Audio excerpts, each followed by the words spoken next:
राज्य की 7 विधानसभा सीटों पर होने वाले उपचुनाव को लेकर अब तस्वीर काफ़ी कुछ साफ हो गई, क्योंकि कांग्रेस ने जहां 7 सीटों पर अपने उम्मीदवारों का ऐलान कर दिया, वहीं भाजपा पहले 6 पर कर चुकी थी और आज उसने बची हुई एक सीट 84 थी, उस पर भी अपने उम्मीदवार की घोषणा कर दी।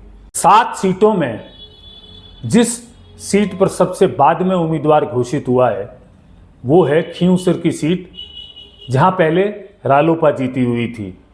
हनुमान बेनीवाल की इस पार्टी ने अंत में जाकर उम्मीदवार घोषित किया और जैसी अपेक्षा की जा रही थी कि उम्मीदवार कोई न कोई उनके परिवार का सदस्य ही होगा, आखिरकार आज हनुमान बेनीवाल ने भी अपना पत्ता खोला और अपनी पत्नी कनिका बेनीवाल को उम्मीदवार घोषित कर दिया। तो यहाँ भी अब त्रिकोणीय मुकाबला हो गया है। हम बात करें तो इन 7 सीटों में से अब बहुत स्पष्ट है कि 3 विधानसभा सीटें ऐसी है जिन पर त्रिकोणीय मुकाबला होगा। 84, सलूंबर और खींवसर, ये 3 सीटें ऐसी है जहां पर सीधा मुकाबला नहीं रहेगा। तो जिन सीटों पर सीधा मुकाबला होना है, हम उन सीटों पर सबसे पहले बात करते हैं। सबसे पहले बात करते हैं कांग्रेस की सीट झुंझुनू की, जहां से कांग्रेस ने इस बार फिर ओला परिवार पर विश्वास जताया है और ब्रजेंद्र ओला जो कि सांसद हैं, उनके सुपुत्र अमित ओला को इस बार उम्मीदवार बनाया है। ये ओला परिवार की परंपरागत सीट मानी जाती है और बीजेपी ने इस बार यहाँ बिल्कुल तुरुप का पत्ता चला और पिछली बार जो भाजपा से बगावत करके निर्दलीय चुनाव लड़े थे राजेंद्र भांबू, उनको टिकट थमा दिया। आरंभ में तो पिछली बार चुनाव लड़े बबलू चौधरी उनके खिलाफ हो गए थे, लेकिन फिर खाद्य एवं नागरिक आपूर्ति मंत्री सुमित गोदारा और कैलाश चौधरी के प्रयासों से उनकी मुलाकात सीएम से कराई गई और उसके बाद उन्होंने चुनाव न लड़ने का निर्णय किया। पहले वो चुनाव लड़ने की घोषणा कर चुके थे। तो यहाँ सीधा मुकाबला राजेंद्र बांबू और अमित ओला के बीच होगा। दोनों जाट उम्मीदवार है, तो गैर जाट मत यहाँ सबसे बड़े निर्णायक स्थिति में रहेंगे। और यहाँ मतों के हिसाब से देखा जाए तो अल्पसंख्यक समुदाय बहुत ज़्यादा है, जो खुद कांग्रेस से इस बार टिकट की डिमांड कर रहा था। पीसीसी के सामने उसने प्रदर्शन भी किया, लेकिन उनको टिकट नहीं मिला। अब चुनावी गणित इस बात पर निर्भर करती है कि बबलू चौधरी और उनके समर्थक कितना राजेंद्र बाबू के साथ रहते हैं और माइनॉरिटी कितनी कांग्रेस के साथ जाती है। हालांकि माइनॉरिटी के पास कोई दूसरा विकल्प नहीं है कांग्रेस के पास जाने के अलावा, क्योंकि उन्होंने अपनी तरफ से किसी भी उम्मीदवार को नहीं लड़ाया है।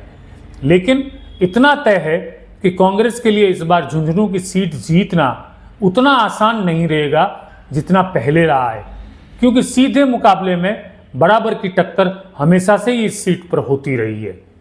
झुंझुनू के बाद दूसरी सीट जो कांग्रेस की आती है वो आती है रामगढ़। रामगढ़ सीट पर कांग्रेस ने सहानुभूति का दांव खेला है और उन्होंने दिवंगत विधायक जुबेर खान के छोटे बेटे आर्यन जुबेर को इस बार पार्टी का टिकट दिया है। वहीं भाजपा ने इस सीट पर पिछली बार के बागी सुखवंत सिंह को उतार दिया। उनको उतारने से पिछली बार चुनाव लड़े जय आहूजा काफ़ी परेशान हुए, बगावत के लिए मीटिंग की, लेकिन बाद में उनको भी मनाया गया।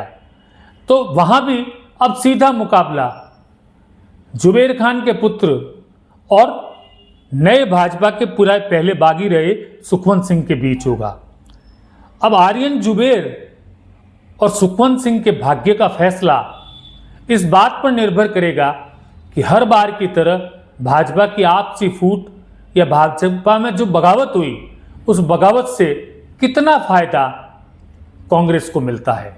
इसके अलावा सहानुभूति की कितनी लंबी लहर वहां चलती है। ये सीट देखा जाए तो मूल रूप से भंवर जितेंद्र सिंह और टीकाराम जूली जो नेता प्रतिपक्ष हैं, उनके लिए प्रतिष्ठा की सीट भी है, क्योंकि उनके इलाके की सीट है। लेकिन कड़े मुकाबले में अब ये सीट भी आ गई है। उसके बाद 2 सीटें आती है पूर्वी राजस्थान के उस इलाके की जहां गुर्जर और मीणाओं का बाहुल्य है।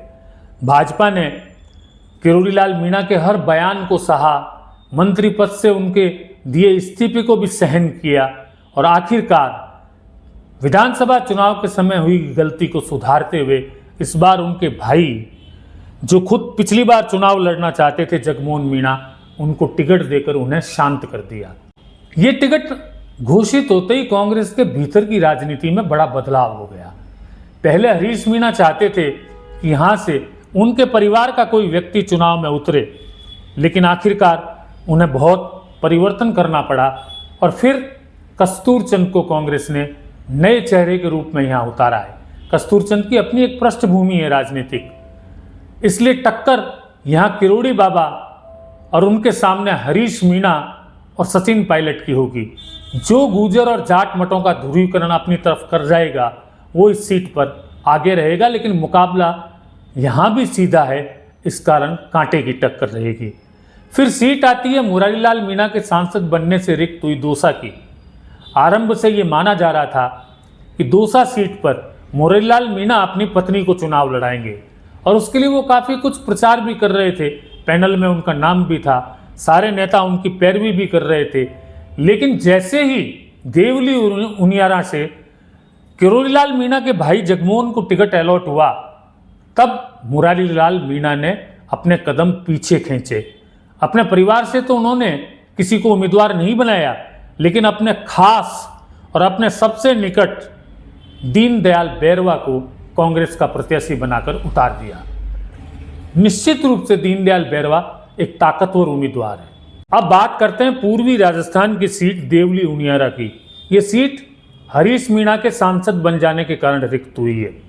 इस सीट पर वोट गुर्जर और मीणा का बाहुल्य में है, तो जाहिर है कि यहाँ पर भाजपा ने गुर्जर पर दाव चला और उन्होंने यहाँ से टिकट देते समय इस बात का ख्याल रखा कि पिछली बार चुनाव लड़े विजय बैसला वापस उम्मीदवार न बने।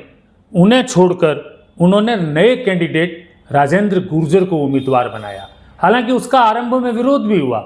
एक उनका समर्थक बैसला का पानी की टंकी पे भी चढ़ गया, उनसे भाजपा के प्रदेश अध्यक्ष ने बात की, लेकिन किसी तरह से असंतोष को थामा गया।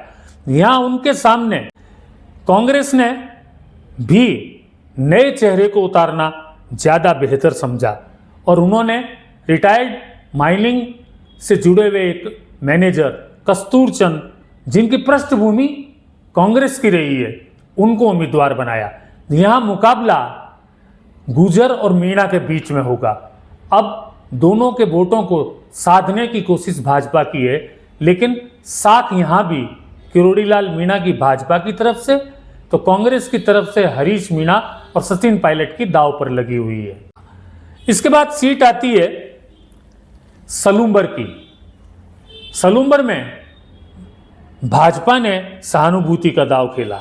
उसने दिवंगत विधायक के स्थान पर उनकी पत्नी शांता देवी मीणा को टिकट दिया। यहाँ भी पहले बागी खड़ा हुआ, उसने चुनाव लड़ने का ऐलान किया, लेकिन सीएम ने उसे किसी तरह राजी कर लिया। यहाँ आदिवासी पार्टी ने भी अपना उम्मीदवार उतारा है। हालांकि वो कितना प्रभाव डाल पाएगा पिछली बार की तरह, ये तो समय बताएगा। लेकिन कांग्रेस ने यहाँ भी रघुवीर मीणा को पहले आगे करने की कोशिश की थी, लेकिन उसके बाद कदम पीछे खींचे और बिल्कुल नए तरीके से एक महिला उम्मीदवार रेशमा मीणा को उतार दिया।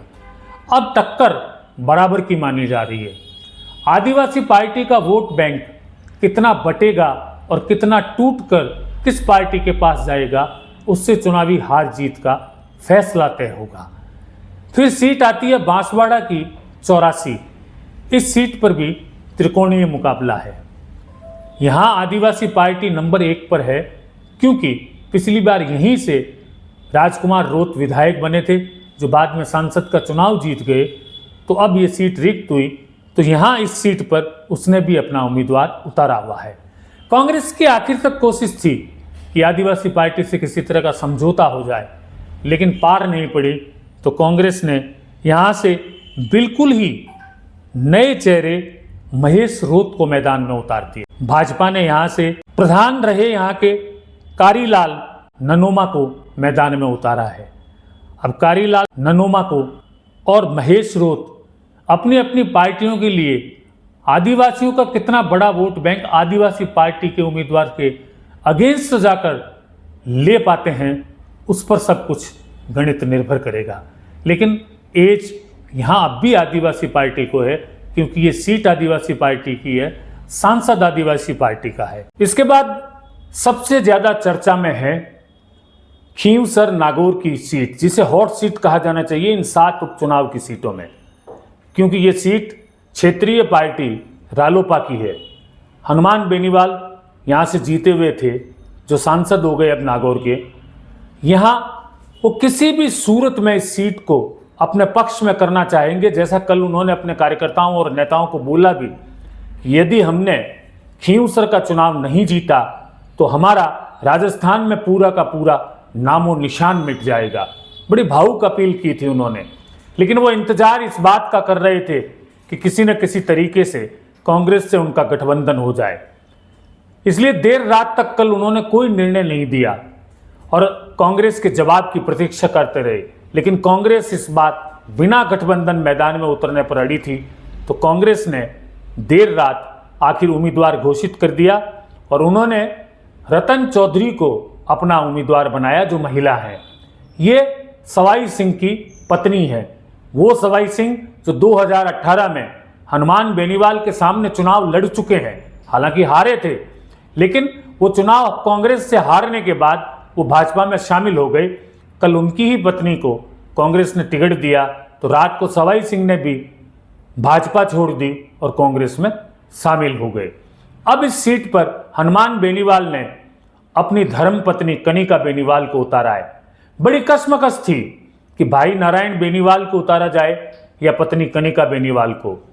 आखिरकार झुकाव पत्नी कनिका बेनीवाल की तरफ हुआ। अब इस सीट पर भाजपा ने जहां अपने पुराने प्रत्याशी रेवतराम डांगा को उतारा है, जो कुछ ही मतों से पिछला चुनाव हनुमान बेनीवाल से हारे थे, और कांग्रेस की तरफ से रतन चौधरी है, और हनुमान बेनीवाल ने अपनी पत्नी कनिका बेनीवाल को मैदान में उतार दिया। तीनों ही तीनों जाट उम्मीदवार है, और इन जाट उम्मीदवारों के होने के कारण जाट मतों का विभाजन तय है। और यहां एक बात बहुत बड़ा असर करेगी, वो है मिर्धा परिवार के रिचपाल मिर्धा और ज्योति मिर्धा। ये किसी भी सूरत में हनुमान बेनीवाल को हराना चाहेंगे, और अब तो उनकी पत्नी चूंकि सामने आ गई, इसलिए वे पूरा जोर लगाएंगे, क्योंकि ज्योति मिर्धा को हनुमान बेनीवाल 2 लोकसभा के चुनाव हरा चुके हैं और लगातार ये दावा करते रहे हैं कि मैं इनकी राजनीति नागौर से समाप्त कर दूंगा। रेवतराम डांगा के पीछे रिचपाल मिर्धा और ज्योति मिर्धा दोनों हैं। लेकिन हनुमान बेनीवाल को कम आंकना खींवसर में मेरे ख्याल से भाजपा और कांग्रेस की भूल होगी, क्योंकि हनुमान बेनीवाल ने यहां जमीन तक अपने कार्यकर्ताओं को तैयार किया है।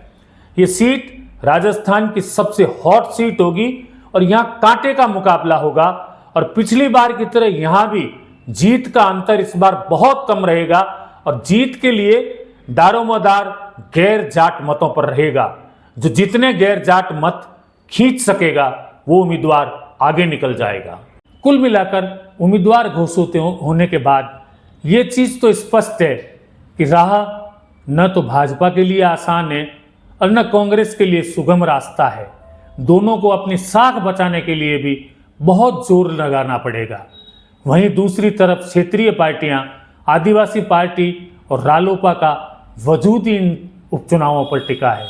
अगर खींवसर में रालोपा नहीं जीत पाती है और 84 में आदिवासी पार्टी नहीं जीत पाती है, तो इन क्षेत्रीय पार्टियों का अस्तित्व एक बार फिर से संकट में पड़ जाएगा। रोचक चुनावी मुकाबला इन 7 सीटों पर होगा, और हम बीच में ज्यों-ज्यों स्थितियां बदलेगी, ज्यों-ज्यों परिस्थितियां बदलती रहेगी, हम फिर से चर्चा करने के लिए इस प्लेटफॉर्म पर उपस्थित होंगे। आप सबको बहुत बहुत नमस्कार।